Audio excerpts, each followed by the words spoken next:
Theorem 3.9 का जो reference था,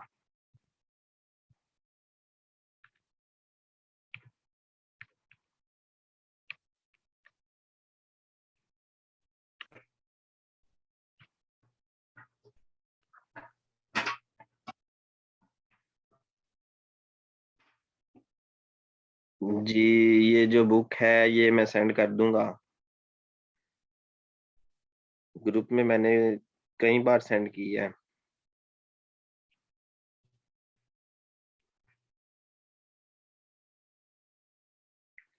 सेंड भी कर भी दूंगा।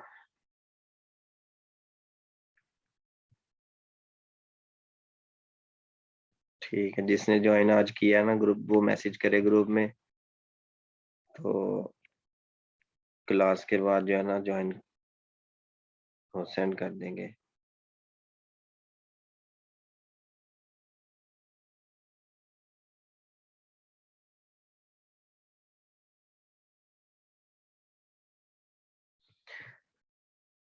थ्योरम जी, तो ये थ्योरम 3.9 है, इसका रेफरेंस वहां पे दिया हुआ था। असल में जो थ्योरम 3.9 है ये क्या क्या कहना चाह रहा है, आपको पता है कि जो आपके पास इक्वेशन का, फॉर एग्जांपल 2 इक्वेशंस है, 2x + 3y = 5, x + 2y = 3, for example ये सिस्टम है। तो एक तो ये है ना कि मैट्रिक्स ए आपके पास आएगी, इसका कोएफिशिएंट आ गया 2, इसका कोएफिशिएंट आ गया 3, इसका कोएफिशिएंट आ गया 1 और y का कोएफिशिएंट आ गया 2। और एक ये है कि मैट्रिक्स बी आपके पास आ जाएगी 5 3, ये मैट्रिक्स बी है। एक होती है आर्गुमेंटेड मैट्रिक्स एम जिसको कह रहे हैं आप। तो आर्गुमेंटेड मैट्रिक्स इस तरह से होती है कि पहले ए को लिखा जाता है और साथ ही बी को भी लिखा जाता है। यहाँ पे ना डॉटेड लाइन हम लगा देते हैं, तो ये आर्गुमेंटेड मैट्रिक्स होती है। अब आर्गुमेंटेड मैट्रिक्स का और मैट्रिक्स ए का जो है ना, इन सब मैट्रिसेस का हम जिक्र कर रहे हैं।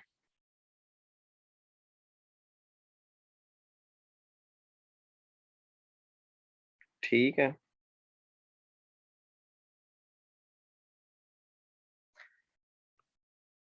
अब थ्योरम हमारे पास जो है वो ये है कि n अननोन्स है। n अननोन्स मतलब इसमें दो x और y है ना, तो ये दो अननोन्स है इसमें। अगर n अननोन्स होंगे तो आर्गुमेंटेड मैट्रिक्स जो m है ये आपको पता है कैसे बनाते हैं। तो ये आर्गुमेंटेड मैट्रिक्स ये हमने एफएससी के चैप्टर 3 में भी, पार्ट 1 के चैप्टर 3 में भी डिस्कस किया था। वो ये है कि अगर ए का और आर्गुमेंटेड मैट्रिक्स मतलब इसका रैंक और इसका रैंक, दोनों का रैंक सेम आ जाए तो सॉल्यूशन जरूर होता है सिस्टम के पास। ठीक है, और अगर दोनों का रैंक सेम आने के साथ साथ अननोन्स की तादाद के इक्वल आ जाए तो सॉल्यूशन यूनिक होता है। ठीक है, ये याद रखना है। अगर आर्गुमेंटेड मैट्रिक्स का और कोएफिशिएंट मैट्रिक्स का रैंक सेम आता है तो सॉल्यूशन जरूर मिलेगा, और रैंक सेम आने के साथ साथ नंबर ऑफ अननोन्स के इक्वल भी आ जाए तो सॉल्यूशन मिलेगा तो सही, लेकिन यूनिक भी होगा। सही है, अब हम देखते हैं चैप्टर 4 को, जो हम एग्जाम्पल कर रहे थे।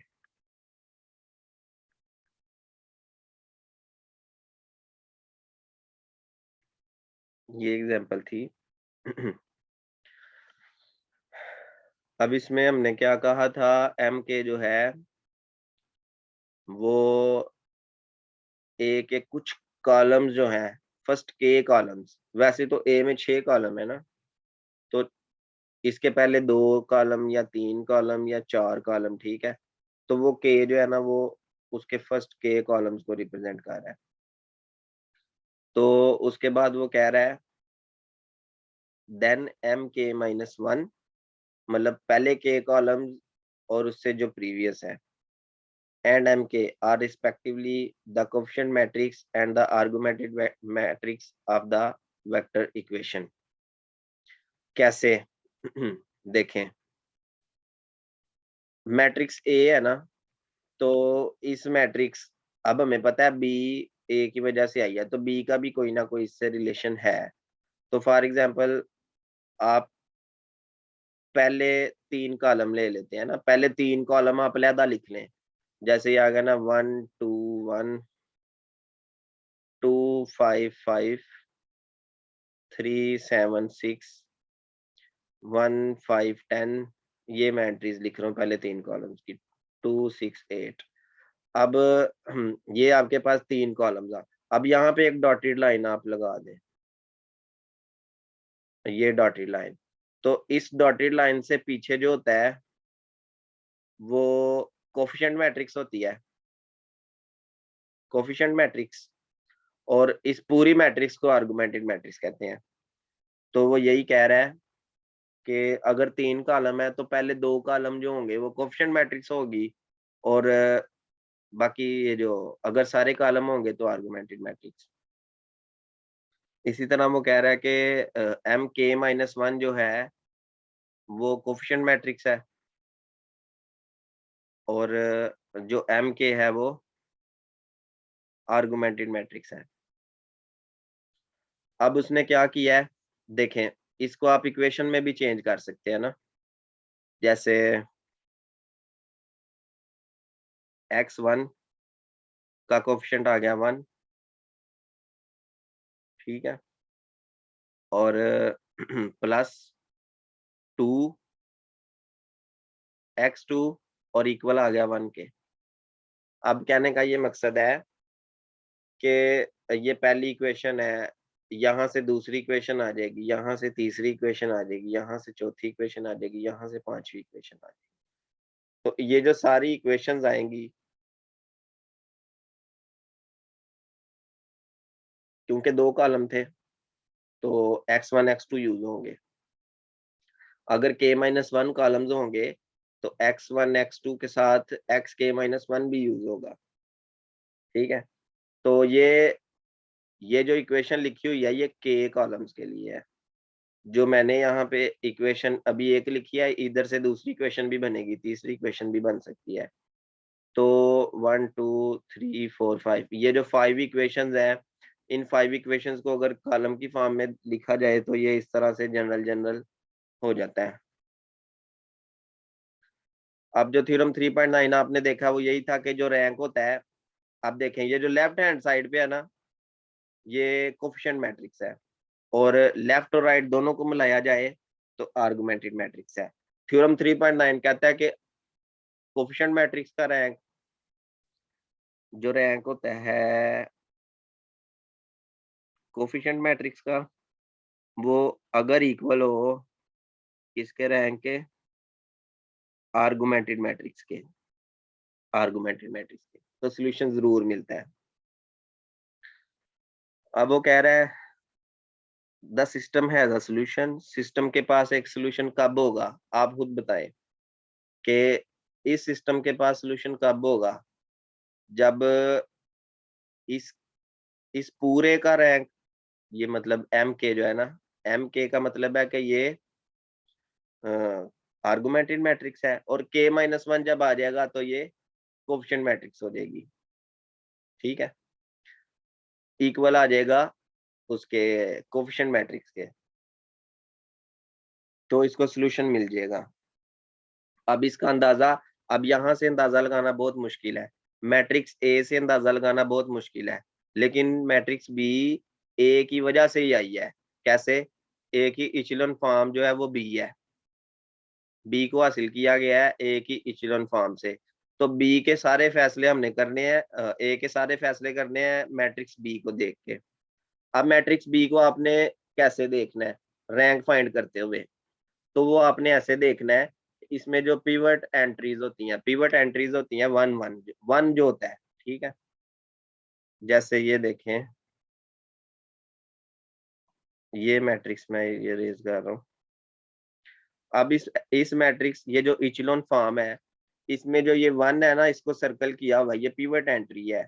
दूसरी रो में जाहिर है हर रो में एक पिवट एंट्री होती है, इचेलॉन फॉर्म हो और हर रो में एक पिवट एंट्री होती है जिसको 1 कहते हैं। ये जो दूसरी रो है, इसमें जो पहली एंट्री होगी नॉन जीरो, वो 1 भी होना चाहिए और उसको हम पिवट एंट्री बोलेंगे। ये 2 हो गए और तीसरी रो में ये 1 है, तो 3 पिवट एंट्रीज हैं। बाकी तो सारी जीरो रोज है, वो वैसे ही हम उनको कंसीडर ही नहीं करेंगे। तो असल में हमारे पास टोटल 3 पिवट एंट्रीज है इसमें मैट्रिक्स बी में, PIVOT, शायद इसका उसने जिक्र किया हो। तो वो कह रहा है कि M2 का मतलब है कि पहले 2 कॉलम में कितनी पिवट एंट्रीज है। ये जो पहले 2 कॉलम्स हैं, देखें पहले 2 कॉलम इसके पहले 2 कॉलम के इक्विवेलेंट होंगे। इसका मतलब है कि इसके जो इक्विवेलेंट है उसका रैंक 2 है, क्योंकि 2 पिवट एंट्रीज है। तो M2 का रैंक आ गया 2। अगर हम पहले 3 कॉलम देखते हैं, 3 कॉलम, अब हम देखना चाहते हैं कि ए के पहले 3 कॉलम का रैंक कितना होगा इसका। इसके लिए आपने जाना है इसकी इचेलॉन फॉर्म में, ये 3 कॉलम। अब इन 3 कॉलम्स में पिवट एंट्रीज कितनी है, कोई बताएगा? थोड़ी सी कंट्रीब्यूशन करें ना, आप बताएं। सर 2 हाँ ठीक है।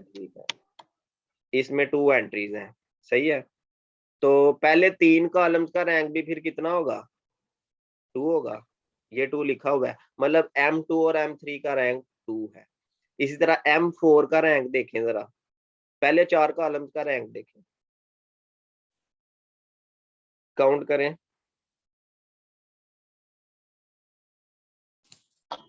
सर इसमें पहले 4 कॉलम में 3 आएंगी। हाँ जी 3।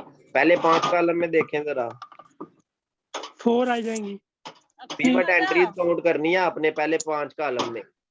सर 3 आएंगी, 3। और पहले 6 कॉलम में वो भी 3।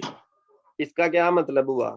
इसका मतलब हुआ कि 3 चाहे 4 कॉलम हो, चाहे 5 हो, चाहे 6 हो, 4 5 6 इन कॉलम्स के लिए जो पिवट एंट्रीज हैं वो 3 है, ठीक है। और पूरी मैट्रिक्स में जितनी पिवट एंट्रीज होती हैं वही उस मैट्रिक्स का रैंक होता है। देखें अब आपने रैंक की एक न्यू डेफिनेशन देखी है ना, वो यही है ना, non zero rose in reduce echelon form. तो ये आपने अंदाजा लगा लिया यहाँ से। अब अगली इंटरेस्टिंग बात जो ये है कि C3, C5, C6 are each a linear combination of the preceding columns of A। देखें अब जब ये सारा चक्कर पूरा हो जाएगा, ठीक है, ये क्राइटेरिया इसका पूरा हो जाएगा, तो अगली जो इंटरेस्टिंग चीज है ना किसी भी मैट्रिक्स के लिए, वो ये होगी, आप अगर देखें, अभी ना हम इसको सॉल्व कर लेते हैं।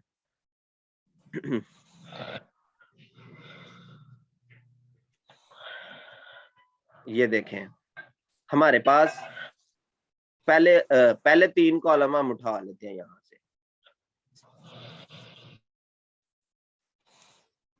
इसकी जो है ना इचेलॉन फॉर्म में से, तो ये आ गया 1 0 0। मैं ये जो लास्ट वाली 0 रोज है ना, इनको मैं कंसीडर ही नहीं कर रहा अपने सिस्टम, इनको मैंने वैसे ही कट कर दिया। अब हो गया 1 0 0 2 1 0 1 3 0, ठीक है, और 3 1 1। 4 ले लेते हैं, पहले 4, ठीक है, इसको हम लिख लेते हैं 1 0 0 2 1 0 1 3 0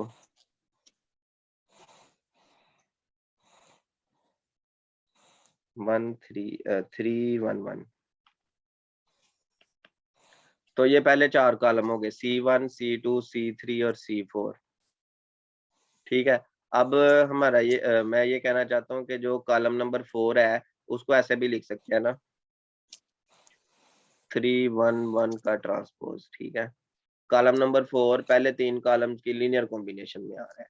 उसका मतलब है कि कोई स्केलर होगा कॉलम 1 के साथ फिर ऐड करेंगे, कोई स्केलर होगा कॉलम 2 के साथ फिर ऐड करेंगे, कोई स्केलर होगा कॉलम 3 के साथ और इक्वल आ जाएगा कॉलम 4 के।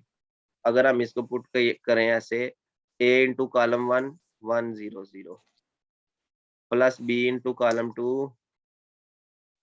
2 1 0 plus c into column 3 1 3 0 equal to column 4 3 1 1।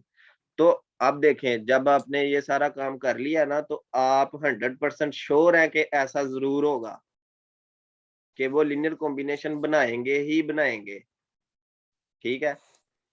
मतलब ए बी सी की कोई ना कोई वैल्यू जरूर मिलेगी, ठीक है। तो अगर इसको देखा जाए तो ये 3 इक्वेशंस बन जाती हैं, a plus 2b plus c equal to 3, b plus 3c is equal to 1 and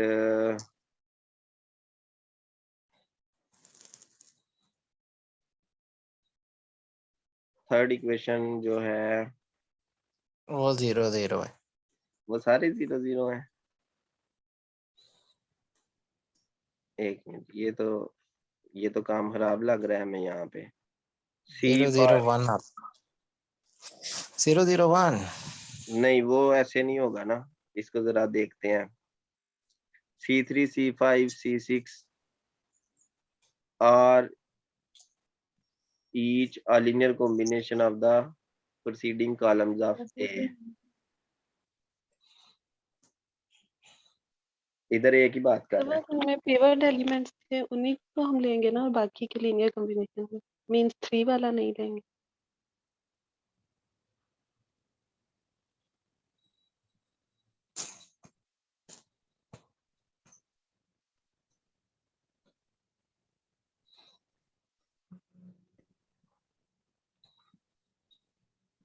five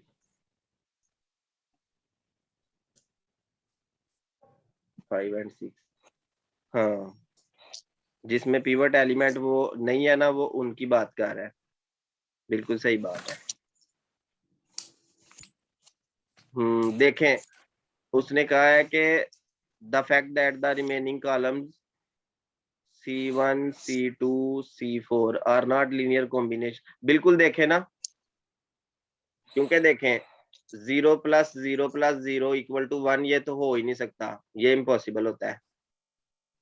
देखे ना, ऐसा मैं यही तो आपको कह रहा हूँ कि ये ऐसा, ये तो काम खराब लग रहा है यहाँ पे। तो वो इसलिए ही नहीं हो सकता, उसने यहाँ पे रीजन लिखा हुआ है कि C1 C2 C4 are not linear combination of their respective preceding columns also tell us that they are linearly independent. बिल्कुल, ये लीनियरली इंडिपेंडेंट है। जो भी लीनियरली इंडिपेंडेंट होता है वो किसी वो जो लीनियरली इंडिपेंडेंट होते हैं वो क्या होते हैं? निशान साहब मुझे कहते हैं मैं ये होते म्यूट कर ले जरा। तो जिसमें पिवट एंट्रीज नहीं होंगी वो प्रीसीडिंग कॉलम की लीनियर कॉम्बिनेशन बनाएंगे। तो 3 वाला प्रीवियस 2 की बना देगा, 4 वाला प्रीवियस का नहीं होगा, जो 5 वाला होगा वो सब प्रीवियस की लीनियर कॉम्बिनेशन बनाएगा, क्योंकि इसमें पिवट एंट्री नहीं है। तो जिसमें पिवट एंट्री नहीं होगी वो अपने प्रीवियस कॉलम की लीनियर कॉम्बिनेशन बना रहा होगा, ठीक है। अगर हम पहले 2 कॉलम ले लेते हैं, पहले 3 कॉलम लेके देखते हैं। 4 वाले को भी आप रहने दें, ठीक है। ये 0 रो वैसे ही चली गई। अब आपके पास आ गया है a into C1 plus b into C2 is equal to C3,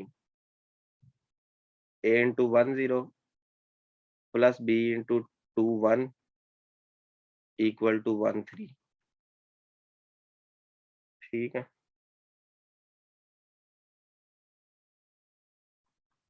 a plus 2b is equal to 1, 0 plus b is equal to 3। तो यहाँ से b की वैल्यू क्या आ गई 3, इस यहाँ से इसको यहाँ पे पुट करेंगे तो a की वैल्यू आ जाएगी 1 माइनस 6 माइनस 5। तो a और b की वैल्यू आपको मिल गई, a और b की वैल्यू। तो आप कह सकते हैं कि -5 times C1 plus 3 times C2 is equal to C3। तो ये C3 जो है ना अपने प्रीवियस कॉलम की लीनियर कॉम्बिनेशन बन चुका है। ठीक है, ये बन चुका है। Yes sir. असल में नीचे से हमने पढ़ा नहीं था ना कि जो नहीं बनेगा वो क्यों नहीं बनेगा। वो इसलिए नहीं बन रहा क्योंकि वो लीनियरली इंडिपेंडेंट है। अब लास्ट वाली जो बात है, अच्छा जो लीनियरली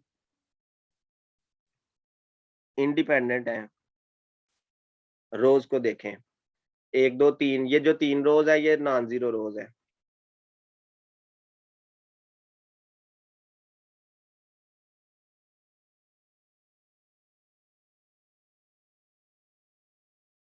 पिवट एंट्रीज 1 2 3 1 2। हाँ, मैं थोड़ा ना इसको यहाँ से रेज कर लूँ।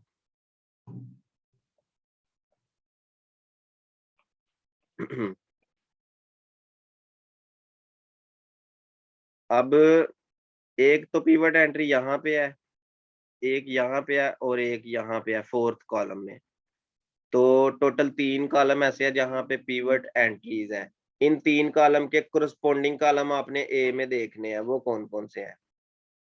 एक ये आ गया,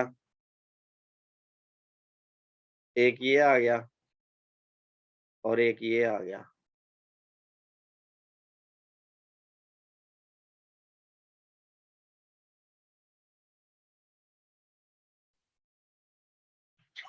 तो टोटल 3 कॉलम जो है ना वो कॉलम स्पेस में आ जाएंगे।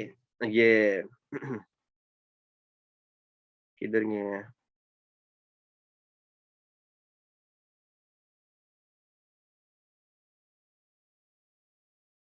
ये देखें, ये जो 3 कॉलम है ये कॉलम स्पेस में आ गए। उसके कोरस्पोंडिंग मैट्रिक्स ए में से आपने जो लिए है ना वो कॉलम स्पेस ऑफ ए में से कॉलम स्पेस ऑफ ए में आ गए हैं। तो क्योंकि कॉलम की तादाद भी 3 है, अगर रोज देखा जाए तो एक पहली रो है, एक दूसरी रो है, एक तीसरी रो, टोटल 3 कोरस्पोंडिंग। अगर कोरस्पोंडिंग रोज उठा ली जाएंगी तो वो रो स्पेस में आ जाएंगी। ये जो ऊपर हमने रो स्पेस लिखा था वो रोज, अब रो स्पेस भी 3 है और कॉलम स्पेस भी 3 है। 3 ही यहाँ पे कॉलम मिले हैं और 3 ही रोज मिली है। तो जो ए का रैंक होगा ना वो 3 होगा। मतलब जो रैंक ए का होता है वो कॉलम स्पेस और रो स्पेस जो है ना वो सेम होती है। और इसका अंदाजा लगता है पिवट एंट्रीज से। ठीक है, किसी ने पूछना है कुछ, कोई ज़हन में क्वेश्चन है तो पूछें, वो डाउट वगैरह क्लियर हो जाएंगे फिर। सर अगर हमारे पास कोई मैट्रिक्स दिया हुआ है, हाँ हाँ अगर हमने इक्वल यानी रिड्यूस या एचेलॉन फॉर्म में कन्वर्ट कर दिया, फिर हम आसानी से बता सकते हैं इसकी रैंक क्या है, यानी जो डिफाइन हम यूज करके the non zero row is called rank. हाँ हाँ बिल्कुल बिल्कुल बिल्कुल वैसे बता सकते हैं। लेकिन मेरा ये करने का मकसद पता है क्या था? करने का ये मकसद था कि और क्या क्या हो सकता है किसी भी मैट्रिक्स के साथ। जी सर। ठीक है, अब आप देखें ना कि आप किसी भी मैट्रिक्स का रैंक फाइंड कर सकते हैं एचेलॉन फॉर्म से। आप उसकी कॉलम स्पेस फाइंड कर सकते हैं, रो स्पेस फाइंड कर सकते हैं, और आप लिनियर कॉम्बिनेशन भी बना सकते हैं प्रीसीडिंग कॉलम की, अगर वो जो कॉलम्स हैं उनमें पिवट एंट्री ना हो। अभी आपके सामने मैंने 2 कॉलम यूज करके तो वो बनाया था ना, ये देखें। जी बिल्कुल सर। तो आप इसी तरीके से ना, अब आप देखें ना, जो C5 है ना, C5 को प्रीवियस कॉलम की लीनियर कॉम्बिनेशन में भी लेके जा सकते हैं, लेकिन C4 को नहीं लेके जा सकते क्योंकि C4 की जो एंट्री 1 है, 1 से पहले सारे 0 हैं और 0 इक्वल टू 1 कभी नहीं होता। जैसे ये हमारे पास सामने एक मसला आ गया था, यहाँ पे हमने कोशिश की थी C3 तक जो है ना वो C4 का लीनियर कॉम्बिनेशन बनाने की, पर वो नहीं बना। रीजन आपके सामने है। जी सर बिल्कुल ऐसे ही। ठीक है, तो हम आगे चलते हैं अब।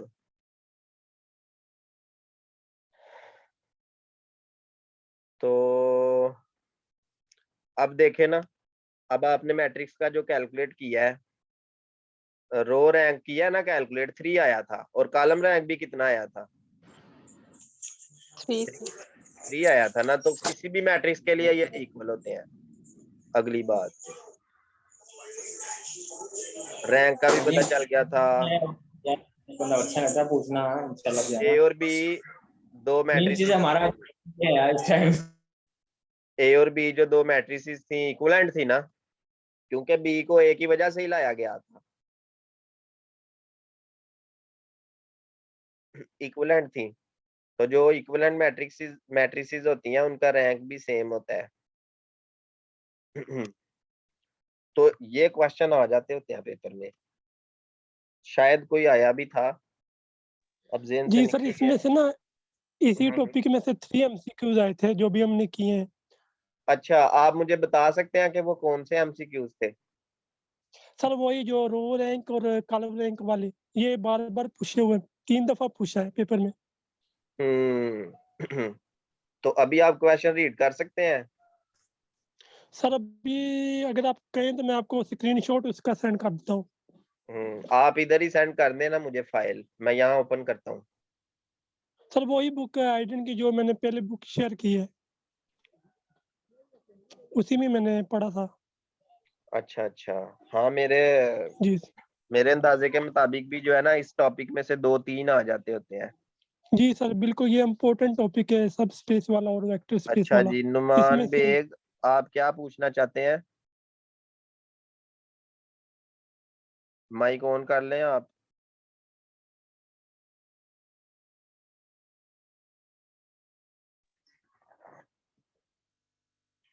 पूछें पूछें। सर हाँ जी हाँ जी, क्या? सर ये जो भाई ने अभी बुक का नाम बोला ये दोबारा सेंड कर देंगे ग्रुप में? हाँ ये अब सेंड कर देंगे ग्रुप में। Okay sir thank. और कोई किसी ने पूछना हो? अच्छा जी, अब आगे चलते हैं। ये रैंक अल्टरनेटिव मेथड उसने यहाँ पे लिखा हुआ है। इसको पढ़ने की जरूरत नहीं है, ये बस ऐसे ही ना उसने मेथड यहाँ पे लिख दिया ना, ये उसको छोटे छोटे फॉर्म्स में कन्वर्ट करके मैट्रिक्स को, क्योंकि ये तो फिर सॉल्विंग में चला जाता है ना, फिर आपका वो पंजाब पब्लिक सर्विस कमीशन वाला नहीं रहता काम। सॉल्विंग नहीं करनी है आपने, आपने पेपर की तैयारी करनी है, टॉपिक्स के जो है ना कंसेप्ट्स वो क्लियर करने हैं, क्योंकि आप जब तैयारी कर रहे हैं तो जाहिर है इंटरव्यू में भी तो लोग जाएंगे क्लियर जो करेंगे। ये उनके थ्योरम्स यहाँ पे लिखे हुए हैं, ये जरूरत नहीं है।